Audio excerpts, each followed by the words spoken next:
keadaan kosong, dalam keadaan hampa, dalam keadaan la sautun wala harpun. Bukan dia tidak ada, bukan dia tidak nyata, bukan dia tidak wujud. Dia wujud, dia nyata, dia ada, tapi belum bisa dilihat, belum bisa dikenal, Bapak Ibu. Mas spidolnya, spidolnya ada atau tidak nih? Ada kan? Nanti saya letak di sini. Nampak nggak spidol tuh? Bisa nggak dilihat? Tapi ada nggak dia? Ada. Jadi jangan dibilang karena spidol tidak nampak sama Bapak Ibu, lalu dibilang spidol itu tidak ada. Ada dia, tapi tak bisa dilihat, tak bisa dikenal. Kapan spidol itu bisa dilihat oleh Bapak Ibu? Ketika spidol itu menampakkan dirinya. Ini membawa paham aja Bapak Ibu ya. Spidol ini ada, spidol ini wujud, terang dan nyata. Tapi ketika dia belum menampakkan dirinya, maka Bapak Ibu belum bisa kenal, belum bisa lihat. Walaupun belum kenal, belum bisa lihat, namun jangan dibilang dia tidak ada. Jangan dikatakan dia tidak ada. Dia ada tapi belum bisa dilihat. Kapan bisa dilihat? Ketika dia menyatakan dirinya. Allah itu begitu. Allah itu batin. Batin itu jangan dibilang dia tidak ada. Jangan dikatakan dia tidak wujud. Jangan dikatakan dia tidak nyata. Dia wujud, dia ada, dia nyata, tapi belum bisa dikenal, belum bisa disebut, dan belum bisa diceritakan.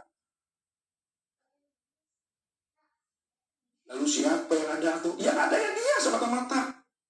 Karena yang ada hanya dia semata-mata, maka disinilah orang-orang arifin menjelaskan akan hakikat rahasia dirinya. Karena dia cuma yang ada semata-mata, maka disebutlah dirinya itu dengan huwa. Atau disebut namanya zatul bihal. Atau dikatakan namanya zatul bahdi.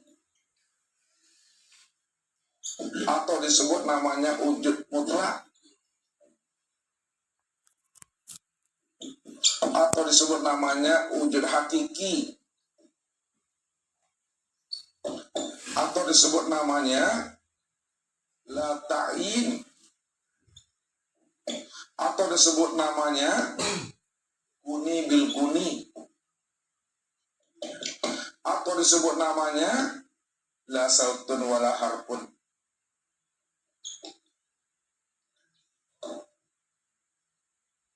Wa zatul bihal, zatul bahdi, wujud mutlak, wujud hakiki, la ta'in, kuni bil kuni, la sautun wala harpun, menjelaskan tentang rahasia dirinya nggak pernah bisa disebut, tak bisa diceritakan, tak bisa dibahas Bapak Ibu. Jadi kalimat ini menceritakan, memberikan pemahaman dan penjelasan tentang rahasia dirinya nggak bisa disebut.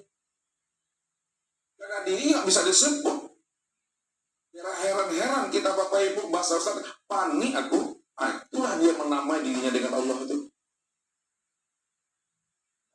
Tapi dia belum menamai dirinya dengan Allah. Belum bernama, dia itu tidak ada kata dan suara Bapak Ibu. Ini yang kosong nih. Yang tidak bisa dibahas, tidak bisa diceritakan. Lalu kapan dia bisa dibahas, kapan dia bisa diceritakan? Ketika dia ingin, dia itu menampakkan dirinya, dia ingin dikenal. Ketika dia ingin dikenal, barulah dia akan menampakkan dirinya. Maka disitulah dia berimajinasi. Nah, kalau paham Bapak Ibu, bahasa imajinasi itu dari mana kalimatnya? Allah itu bernazar, yang disebut namanya nazarullah. Nazarullah itu alam pikir Tuhan. Alam pikir Tuhan itu dikembangkan maknanya Allah berimajinasi. Dia merenungkan, ya, dia berpikir dirinya sendiri di situ. Maka disitulah dia mengatakan, kuntu kanzan mahdian wa ahbabtu an u'rafa wa khalaqtul khalqa li'arifani. Situ duduknya. Aku ini adalah perbedaan yang tersembunyi, lalu aku ingin dikenal. Karena aku ingin dikenal, maka aku ciptakan sesuatu dari diriku. Sesuatu yang aku ciptakan diriku itu, supaya dia kenal aku sebenarnya yang nyata pada dirinya. Maka apa yang dizahirkannya? Apa yang dinampakkannya? Yang dizahirkan dan dinampakkannya itu sebenarnya adalah tajalli dirinya yang disebut namanya dengan nur.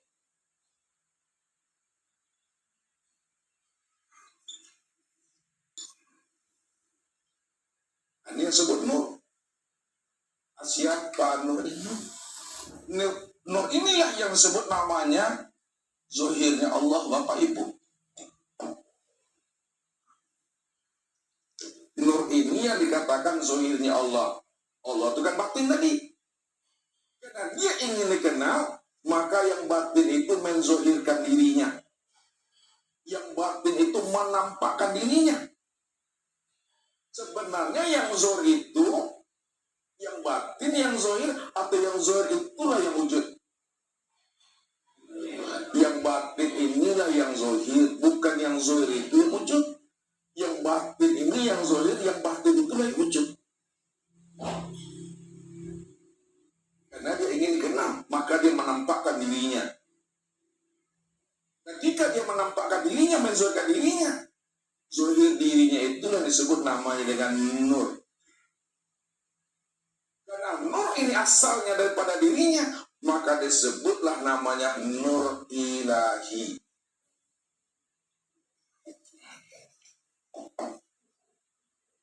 Karena nur ini asalnya daripada dirinya, disebutlah namanya nur ilahi. Karena nur ini tempat memandang nyatanya dirinya, disebut juga lah namanya Nur Muhammad.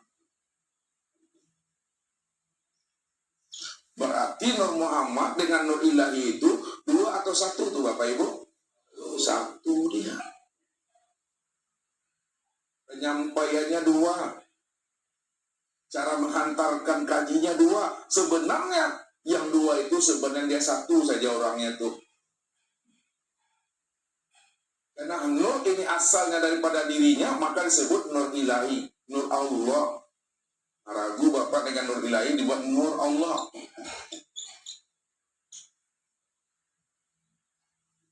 Karena nur ini tanpa memandang nyatanya dirinya, maka disebut namanya Nur Muhammad. Ketika dia telah zahir, barulah kita bisa mengenal akan dirinya. Itulah yang Allah katakan, khalaqtuka li ajli.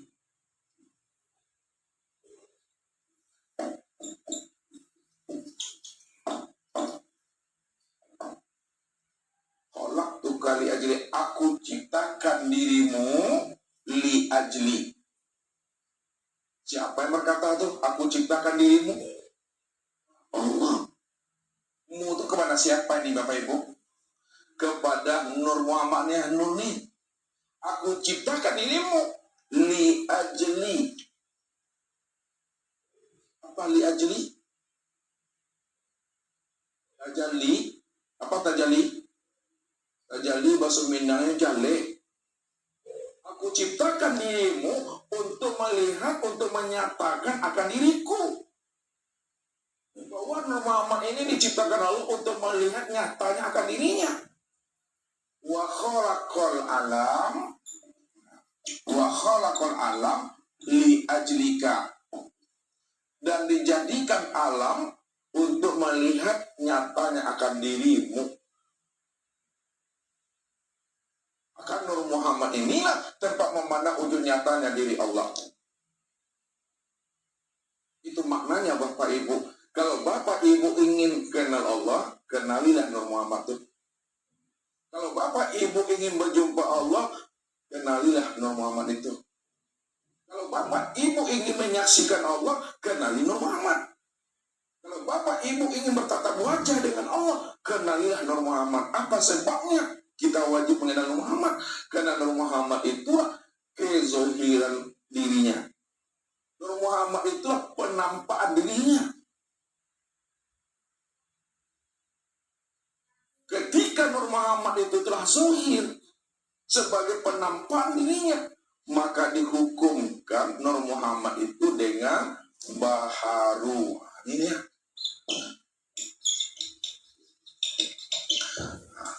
Nur Muhammad itu dihukumkan dengan hukum baharu.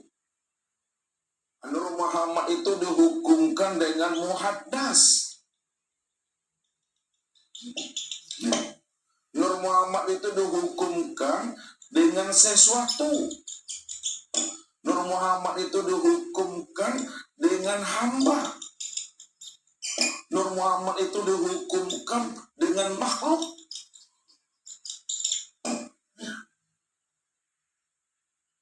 Kenapa Nur Muhammad itu dihukumkan dengan makhluk, dihukumkan dengan hamba, dihukumkan dengan muhaddas? Baru karena dia adalah zahir daripada diri Tuhan.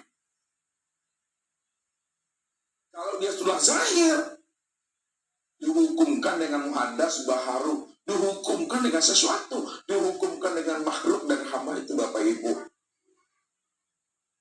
Ini memahaminya. Jadi kesimpulan sementara yang dikatakan makhluk itu siapa Bapak Ibu? Ini dia Nur Muhammad. Yang dikatakan hamba, Nur Muhammad. Yang dikatakan sesuatu, Nur Muhammad. Yang dikatakan muhaddas dan baru siapa itu? Nur Muhammad. Karena Nur Muhammad itu kezohiran Allah. Walaupun dia dikatakan baharu, walaupun dia disebut muhaddas, walaupun dia dikatakan sesuatu hamba dan makhluk, karena dia adalah penampakan diri Tuhan, maka disebutlah namanya dengan wujudullah.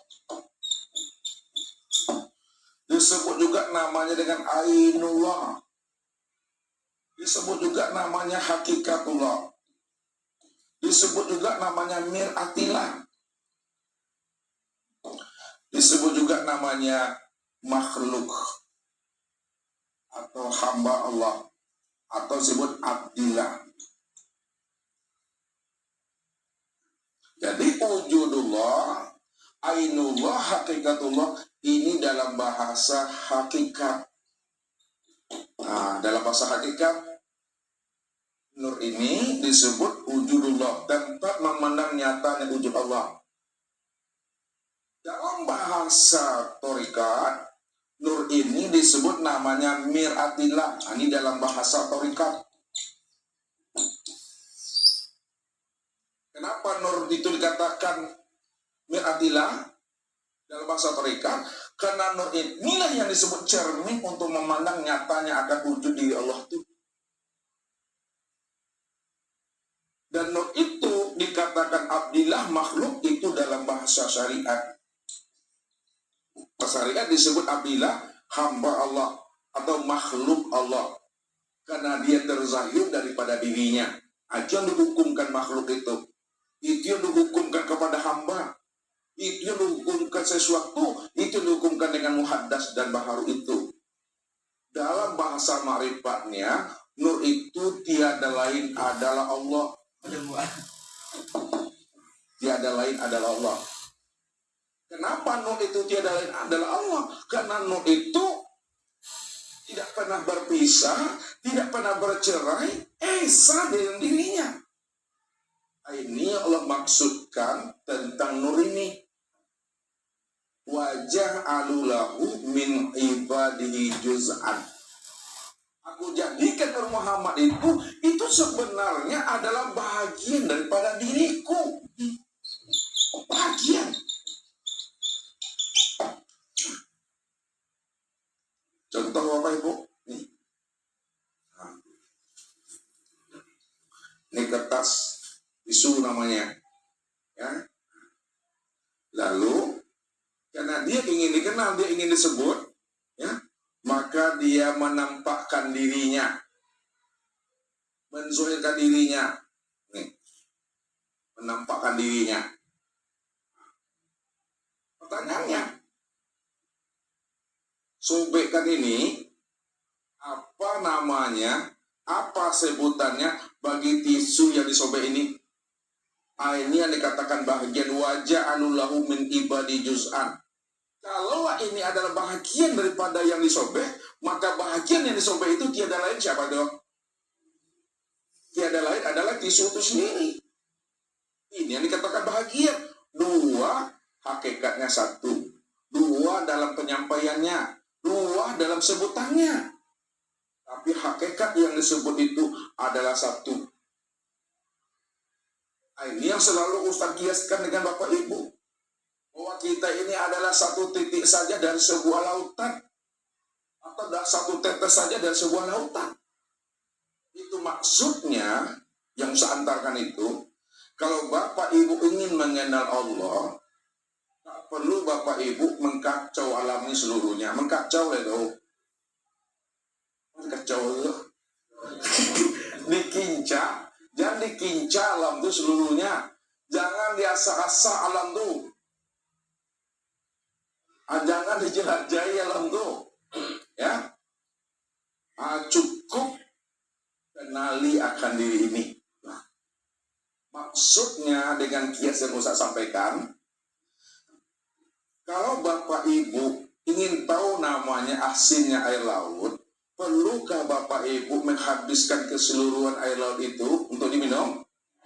Nah, dihabiskan pun tak sanggup Bapak Ibu. Abi mau Bapak Ibu airnya biar itu. Akan pernah sanggup Bapak Ibu menghabiskan air laut itu. Kalau ingin mencoba asinnya air laut, tak perlu dihabiskan semuanya, tak perlu diminum semuanya. Cukup ambil air laut itu 1 sendok, lalu teteskanlah di lidah ini. Ketika 1 sendok itu diteteskan di lidah, walaupun 1 tetes, apa rasanya Bapak Ibu? Asin. Itu artinya 1 tetes air laut yang kita teteskan di lidah itu asin. Itu memberikan pemahaman sesungguhnya air laut itu adalah asin. Untuk mengenal Tuhan, ya cukup Bapak Ibu mengenal nurnya. Kenapa untuk mengenal Allah itu kenal nur? Karena nur itu bahagian daripada dirinya.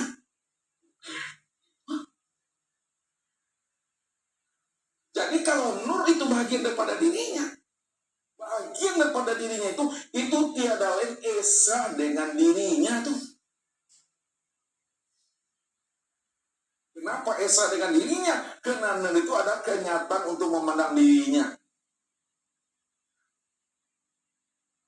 Nah, maka dikatakan dirinya itulah yang sebenar-benar wujud. Di mana yang sebenar-benar wujud? Dirinya Allah itu yang sebenar-benar wujud, dan yang wujud itu bukan dirinya. Nah, apa maksudnya itu coba? Dirinya Tuhan itu, dirinya Allah itulah yang sebenar-benar wujud, namun yang wujud itu bukan dirinya. Yang wujud siapa tuh? Muhammad. Nur Muhammad nih. Dirinya Tuhan itu yang sebenar-benar wujud, sedangkan yang wujud ini itulah bukan dirinya. Kalaulah Nur itu bukan dirinya, lalu siapa Nur Muhammad itu? Nur Muhammad itulah kenyataan untuk memandang wujud dirinya. Namun dia esa. Itu. Namun dia esa. Esa itu apa artinya itu? Satu juga itu. Makanya ketika Bapak Ibu memandang Nur Muhammad, yang terpandang siapa? Kalau esa terpandang itu Allah. Apa bedanya Bapak Ibu memandang gelasnya? Ketika Bapak Ibu memandang gelas ini, yang nampak apa? Yang nampak itu kaca. Kenapa ketika memandang gelas yang nampak kaca? Karena gelas ini kenyataan untuk memandang wujudnya kaca. Nah, siapa yang tidak mampu memandang kaca pada gelas ini, maka apa namanya Ibu? Itu yang butuh sange itu dah. Itu butuh sange itu dah. Nah. Ya. Siapa siapa yang tidak mampu memandang Allah yang sudah wujud nyata pada Nur Muhammad atau utusannya, padahal Nur Muhammad itu esa dengan dirinya. Mengesahkan itu yang berat, Bapak Ibu mungkin memahaminya. Nah, kalau Ustaz gunakan dengan bahasa kias, kalau nggak bingung Bapak Ibu, Nur Muhammad itu bukan dia, akan tetapi tiada lain adalah dia sendiri. Maksudnya itu, Nur Muhammad itu bukan Allah, akan tetapi tiada lain Allah itu sendiri. Satu dah. Kalau Ustaz bilang Nur Muhammad itu Allah, atau cengang aku. Ya, kaget nantinya, makanya dikiaskan dulu. Nur Muhammad itu bukan Allah, namun tiada lain Allah itu sendiri. Enggak payah Bapak Ibu memahaminya. Saya buat contoh lagi sini. Ini gelas Bapak Ibu. Gelas. Kita isi air panas. Nah, isi air panas, kemudian ditutup. Sekitar 5-10 menit. Setelah dibuka tutupnya, nah, kemudian ada muncul sini gelembung-gelembung sini. Ini apa namanya itu? Uap. Ini uap ya, kita melatih pandangan zahir dan pandangan batin. Secara pandangan zahir, apakah uap ini air panas? Tidak. Uap, bilanglah uap. Air panas, katakan air panas. Itu zahir tuh, pandang zahir. Lalu kita pilih dengan pandangan hati, pandangan batin, pandangan basyirah. Uap ini air panas? Iya. Kenapa uap itu air panas? Karena asalnya daripada air panas. Ustaz antarkan dengan bahasa kias. Ya lihat, nggak tajak seketik tinggal doang. Aku udah panik juga. Dari tadi sendiri. Lihat dengan bahasa kias. Perunggu namanya. Uap ini bukanlah air panas, akan tetapi tiada lain air panas itu sendiri. Lagi, uap ini bukanlah air panas, akan tetapi tiada lain air panas itu sendiri. Inilah yang dikatakan wajah alulahu min ibadi juz'an, bahwa sesungguhnya uap itu bahagian daripada diriku itu. Nur Muhammad itu bukanlah aku, kata Allah. Akan tetapi tiada lain aku juga. Nur Muhammad itu bukan Allah, namun tiada lain Allah itu sendiri. Kenapa? Waja'alu lahu min ibadi juz'an, bahwa sesungguhnya Nur Muhammad itu adalah bagian daripada diriku. Itu yang Allah katakan, khalaqtuka li ajli. Aku jadikan Nur Muhammad, aku zahirkan Muhammad sebenarnya untuk memandang akan diriku, kata Allah. Rupanya Nur Muhammad ini dalam bahasa torikatnya adalah cermin untuk memandang akan wujud rupa diri Allah. Bapak Ibu, ketika pakai lempong siti nggak ada cermin, rapi nggak memasang itu? Nggak rapi. Maka cermin itu apa gunanya bagi Ibu? Untuk melihat wajah ketika ingin memasang lempong siti itu biar jelas dia. Allah ya ingin tahu ya siapa dirinya ini. Karena dia ingin tahu siapa dirinya, maka dia bercermin untuk memandang dirinya. Cermin untuk memandang dirinya, itulah dikatakan Nur Muhammad itu. Nur Muhammad itulah cermin untuk memandang dirinya. Sebenarnya siapa yang bercermin itu? Yang bercermin itu Allah. Maka kalau Allah yang bercermin, diri siapa yang nampak di dalam cermin? Diri Allah. Kalau ibu-ibu bercermin di rumah, dia nampak diri Ustaz tadi itu. Kenapa tak nampak diri Ustaz? Karena yang bercermin siapa? Yang bercermin diri ibu sendiri. Sekarang Allah cuma yang bercermin. Karena dirinya cuma yang bercermin. Dirinya cuma yang berdiri di depan cermin. Kalau Allah yang bercermin, maka diri siapa yang nampak dalam cermin? Itulah diri Allah itu. Mudah memahami itu, makanya jangan dipersulit. Nah, ini belum didengar kaji dari balik mana lah kaji wah. Kenapa Bapak Ibu timbang kaji itu? Makanya dibilang oleh Allah, ini indazani abdibi. Aku ini menurut sangka hambaku. Kalau dia bilang mudah, asik, senang, mudah, senang, asik, dah sudah. Kalau dia bilang sulit, susah, berat, berat, dah sudah. Nah, tergantung suasana hati ini ya. Maka perbaiki hati selalu berbaik sangka dengan Tuhan, Bapak Ibu. Jangan buruk sangka sama Allah tuh. Baik sangka selalu. Makanya kalau kita mau berbaik sangka dengan Allah, Allah pasti mau datang menemui kita. Allah ingin memperkenalkan diri kepada kita. Siapa yang datang kepada aku dengan berjalan, kata Allah, datang dia kepada aku, ingin mencari aku dengan berjalan. Aku song-song ia dengan berlari. Song-song, lihat tuh ibu, song-song. Allah jumpa kita tuh. Siapa yang datang kepada aku dengan sejengkal, aku datang menemuinya dengan sehasta. Maka kehendak Allah lebih mendahului kehendak hamba kepada dirinya. Kalau kita ingin jumpa Allah, Allah itu ingin rindu lagi untuk menemui Bapak Ibu sebenarnya. Maka orang yang tadi ini adalah orang-orang yang rindu ingin menjumpai Tuhan. Nabi Muhammad inilah yang dikatakan bahagia daripada dirinya. Jadi orang yang ingin mengenal Allah, orang yang ingin jumpa Allah, orang yang ingin menyaksikan dan bertatap wajah dengan Allah, jalannya kenali Nur Muhammad ini. Karena inilah penzohiran dirinya. Inilah penampakan dirinya. Bahasa tauhidnya, inilah tajali dirinya. Karena ingin dikenal. Dapat Bapak Ibu sampai sini? Dapat belum nih? Insya Allah. Sekarang kita lanjut lagi. Nah, ini sampai jelas Tuhannya. Kalau nggak jelas Tuhannya, janganlah pulang dulu lah. Kalau bisa minta sama Allah, jangan mati dulu. Iya. Ini Nur Muhammad.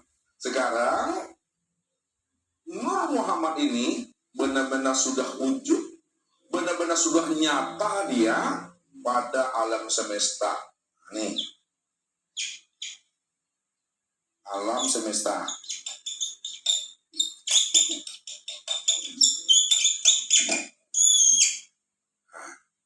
Bunyi-bunyi gitu. Cicit. Jadi Nur Muhammad ini, itu aku ketawa ya. Ustaznya suka ketawa itu.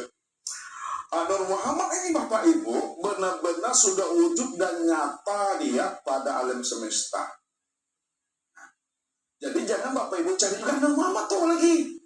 Karena Nur Muhammad itu sudah wujud, sudah terang, sudah nyata pada alam semesta. Sekalian alam ini Nur Muhammad namanya nih. Seisi alam ini, apapun bentuknya, apapun rupanya, mulai dari yang besar sampai kepada yang kecil sampai kepada yang halus, itu adalah Nur Muhammad. Termasuk Nur Aini. Maksudnya itu tuh. Apalagi Nur Hayati. Jadi Nur Muhammad itu sudah nyata pada alam semesta. Kalau Nur Muhammad itu sudah wujud dan nyata pada alam semesta, maka alam semesta itu tempat memandang wujud nyatanya diri Allah itu.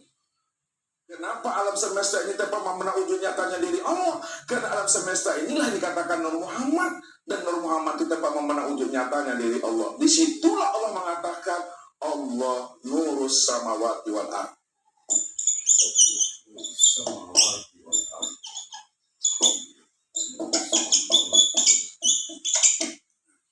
Allah itu nur. Ya. Allah itu nur. Nur itu benar-benar terang. Allah itu nur. Jadi nur itu jangan diartikan cahaya, Bapak Ibu ya. Allah itu adalah nur. Nur itu maknanya terang.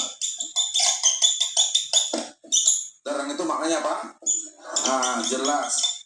Jelas itu apa? Nyata. Nyata itu apa? Pada sekalian langit dan bumi.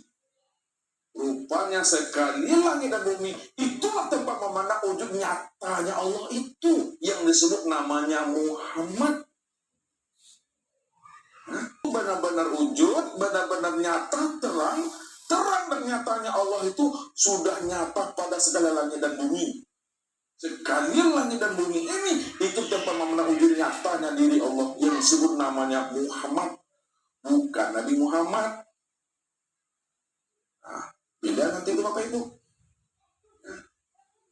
Itu Nur Muhammad. Jadi kalau kita memahami tentang Nur Muhammad dan rahasia Nabi Muhammad SAW, memahaminya secara hakiki dan secara majazi. Benar Rasul itu ditanya oleh sahabat, mata nabiyan ya Rasulullah, kapan engkau jadi nabi ya Rasul? Apa jawaban beliau? Kuntu nabiyan wa Adam baina ruh wal jasad. Aku sudah lebih dahulu menjadi nabi, sedangkan Adam masih dalam bentuk proses, baru antara ruh dengan jasad baru. Adam antara ruh dengan jasad masih dalam proses, aku sudah jadi nabi. Itu maksudnya Bapak Ibu dari sisi ruhani, dari sisi hakikat. Jadi dari sisi ruhani, dari sisi hakikat, dia lebih dahulu ada sebelum adanya yang ada ini. Jadi kalau ada Bapak Ibu memahami kaji, Ruh Muhammad itu maksudnya Nur Muhammad. Maka nurnya itu lebih tua, lebih dahulu sebelum Nabi Adam itu. Zahirnya baru lebih muda daripada segala Nabi dan Rasul. Itu yang mau katakan. Ja'alani fatihan wa khataman. Allah jadikan aku ini sebagai pembuka. Dan Allah jadikan aku ini sebagai penutup. Apa maksudnya itu? Allah jadikan diriku ini sebagai pembuka. Itu maksudnya Nur Muhammad itu sebagai pembuka adanya alam ini. Khalaqtuka li ajli wa khalaqal alam li ajlika. Adanya alam ini itu karena dirimu. Maka Muhammad itulah sebagai pembuka adanya alam ini. Disitulah dikatakan Nur Muhammad itu yang mula pertama kali diciptakan Tuhan. Itu bahasa syariatnya. Bahasa hakikatnya Allah nggak pernah menciptakan. Allah tak pernah menjadikan. Kalau Allah tidak pernah menciptakan dan menjadikan, lalu Nur Muhammad bukan dijadikan? Bukan. Nur Muhammad bukan diciptakan? Bukan. Kalau Nur Muhammad bukan diciptakan dan bukan dijadikan, siapa Muhammad itu? Muhammad itu tajalli diriku, kenyataan diriku. Nah, ini orang yang nggak payah sedikit memahaminya. Kalau hati itu bangka memahami itu. Tahu bangka hati itu. Asal dengar kaji itu, sambung rungko sudah. Akhirnya payah sudah. Nah, asal cinta Nur Muhammad dah sesat dia sudah. Gampang kali yang sesat-sesat kan. Bahaya Bapak Ibu. Kayaknya sudah kenal kali dengan Tuhan. Itu sok kenal itu. Mati nanti baru asailah. Dia tahunya hanya membaca buku saja. Kitab ini. Tidak tahu dia makna yang sebenarnya. Allah memberitakan kepada dirinya, nggak pernah tahu dia. Yang disebut namanya ilmu laduni itu. Makanya Allah bilang apa? Ya'lamuna zahiran minal hayatid dunya wa hum 'anil akhirati hum ghafilun. Pasti enggak tahu artinya itu. Itu artinya itu. Karena salah Ustaz ngomong itu. Mereka itu hanya tahu memahami yang zahir-zahir saja dari kehidupan dunianya. Padahal masalah hakikat mereka itu amat buta dan lalai. Maka orang yang mampu memandang yang zahir saja dari kehidupan dunianya, itulah pandangan iblis itu Bapak Ibu. Pandangan iblis itu pandangan yang hanya mampu memandang yang zahir saja dari sisi kehidupan dunia ini. Buktinya, Ketika diperintahkan Allah, hai iblis, sujud kamu kepada Adam. Apa jawaban iblis, Bapak Ibu? Ana khairu minhu, khalaqtani minan nar wa khalaqtahu min tin. Ya Allah, aku ini lebih baik daripada dia, ya Allah. Karena engkau ciptakan aku daripada api, dan Adam engkau ciptakan daripada tanah. Tentu mana yang mulia, api daripada tanah, ya Allah? Tentu mulia api. Karena dia memandang Adam